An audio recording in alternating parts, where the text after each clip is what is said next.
Hello, मी life coach unicorn कल्पना. आज आपण बघणार आहोत होओपोनोपोनो नक्की काय आहे, कसं काम करतं आणि कशासाठी काम करतं. होओपोनोपोनो ही एक हवाईयन एन्शियंट हिलिंग टेक्निक आहे, जी अमेरिकेच्या बाजूला याचा यूज केला जात होता. डॉक्टर ह्यू लेन यांनी त्यांच्या टीचरकडून या कलेची मास्टरी केली, शिकून घेतली आणि त्यांनी या कलेचा वापर हवाईन स्टेटमधील एक हॉस्पिटल होतं, त्याच्यामध्ये जे पेशंट होते, विकृत पेशंट होते, त्याच्यावर या कलेचा वापर केला आणि त्या पेशंटला न भेटताही काही महिन्यात हळूहळू प्रगती झाली आणि काही वर्षात 1.5-2 वर्षामध्ये ते हॉस्पिटल तिथलं पूर्ण बंद झालं आणि ते पेशंट त्यांचं नॉर्मल लाईफ जगू लागले. नक्की ही कला आहे तरी काय? जसं आपण पूजा करताना मंत्र म्हणतो, जप करतो, गायत्री मंत्र म्हणतो, या शब्दामध्ये व्हायब्रेशन आहे. आपण जो प्रत्येक शब्द बोलतो त्याच्यामध्ये पण व्हायब्रेशन आहे. पॉझिटिव्ह शब्दात पॉझिटिव्ह व्हायब्रेशन आहे, निगेटिव्ह शब्दात निगेटिव्ह व्हायब्रेशन आहे. म्हणून या कलेमध्येही 4 स्टेटमेंट आहेत. कोणते? I am sorry, please forgive me, thank you आणि आय लव्ह यू. या 4 वाक्यात इतकी जबरदस्त ताकद आहे. इमॅजिन करा, आपलं कोणाशी तरी भांडण झालेलं आहे आणि त्यांना आपण म्हटलो की सॉरी, माझं चुकलं, मला माफ कर, थँक्यू, आय लव्ह यू. त्या क्षणी भांडण मिटू शकतं. ती व्यक्ती ॲक्सेप्ट करते, विसरून जाते. तसंच या शब्दात तेवढी ताकद असल्यामुळं ते आपण स्वतःवर आणि इतरांवर हील करण्यासाठी वापरू शकतो. मात्र त्याला काही नियम आहेत. मला जर इतरांना बदलायचं असेल तर पहिलं स्वतःला बदलणं गरजेचं आहे. कारण मी जगाला बदलू शकतो तेव्हाच जेव्हा मी स्वतःला बदलेन, असं डॉक्टर ह्यू लेन म्हणतात. या कलेचा कशा कशात वापर होतो? या कलेचा आरोग्य, करिअर, रिलेशन, पैसा, आपल्याला जे प्रॉब्लेम असतात त्या प्रॉब्लेमला हील करण्यासाठी या कलेचा वापर होतो. हे खरंच आहे का? हो, हे खरंच आहे.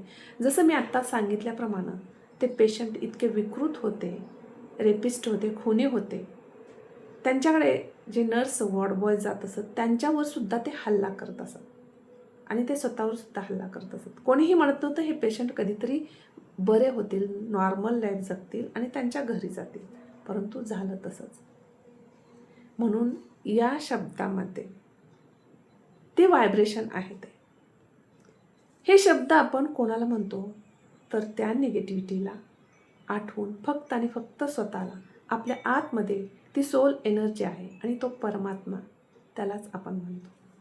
आपण हे 4 स्टेटमेंट कशासाठी म्हणतो? आय एम सॉरी म्हणून आपण त्या सर्व निगेटिव्हिटीची, त्या प्रॉब्लेमची जबाबदारी घेतो की काय कुठेतरी माझीच एनर्जी खराब झाली, माझे शब्द चुकले म्हणून ते प्रॉब्लेम माझ्या लाईफमध्ये आले.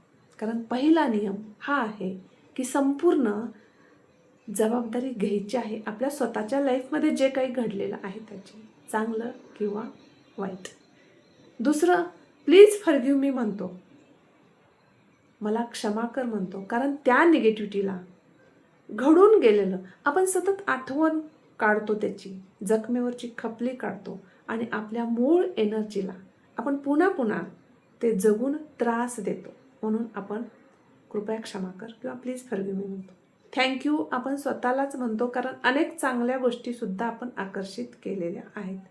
आजपर्यंत आपण स्वतःला कधीच अप्रिशिएट केलं नाही, थँक्यू म्हटलेलो आहे, सतत इग्नोर करत आलो, म्हणून स्वतःलाच थँक्यू म्हणतोय त्या चांगल्या गोष्टींसाठी. आणि शेवटी आय लव्ह यू स्वतःलाच म्हणतोय, कारण स्वतःला आहे असं स्वीकारलं आहे. स्वतःचं प्रेम आणि विश्वास पुनर्स्थापित करून स्वतःला आहे असं स्वीकारतं. म्हणून आपण हे 4ही स्टेटमेंट फक्त आणि फक्त स्वतःला म्हणतो. तुम्ही म्हणाल असं कसं काय? विचार करा, आपण रोज सकाळी उठल्यानंतर ब्रश करून दात स्वच्छ करतो, वॉशरूमला जाऊन पोट स्वच्छ करतो, घरातील कचरा काढून घर स्वच्छ करतो, भांडी खरकटी ती पण स्वच्छ करतो, कालचे कपडे खराब झालेले ते धुवून स्वच्छ करतो.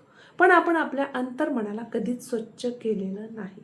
आणि ती एनर्जी आपल्या शरीरामध्ये, मनामध्ये, विचारांमध्ये, शब्दांमध्ये अटकलेली असते आणि आपला फोकस त्याच्यावरच जातो. त्यामुळं आपल्याला पाहिजे असती सफलता, परंतु असफलतेचा सतत विचार करतो. पाठीमागं काहीतरी झालेलं असतं, त्या गोष्टींचा विचार करतो आणि तशाच आपल्या इमोशन आणि क्रिया तशाच होतात. त्यामुळे आपल्याला जी हवी आहे ती गोष्ट मिळत नाही.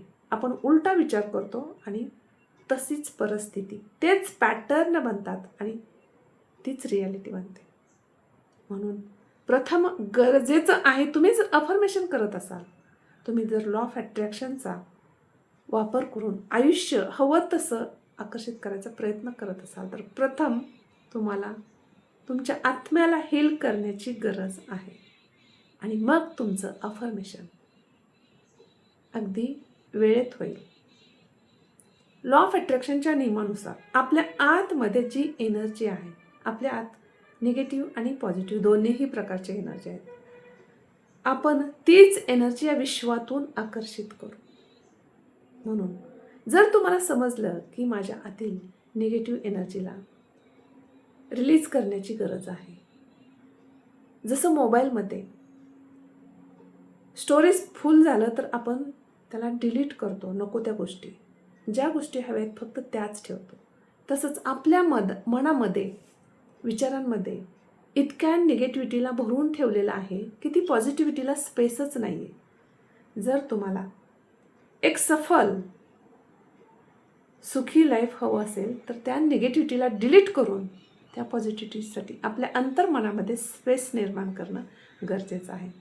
या टेक्निकची तुम्हाला डीप माहिती घ्यायची असेल तर खाली दिलेल्या लिंकवर क्लिक करून माझ्या व्हॉट्सअप ग्रुपला जॉईन करा, जिथे तुम्हाला 2 दिवसाचा फ्री मास्टर क्लास मिळेल आणि त्याच्यामध्ये या टेक्निकचा तुम्हाला प्रत्यक्ष अनुभव येईल. आनंदाचे अश्रू, तिथं तुमचं मन शांत, हलकं होईल, सुरक्षित होईल.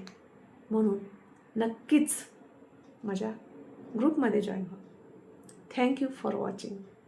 व्हिडिओ आवडला तर लाईक, शेअर आणि सबस्क्राईब करायला विसरू नका.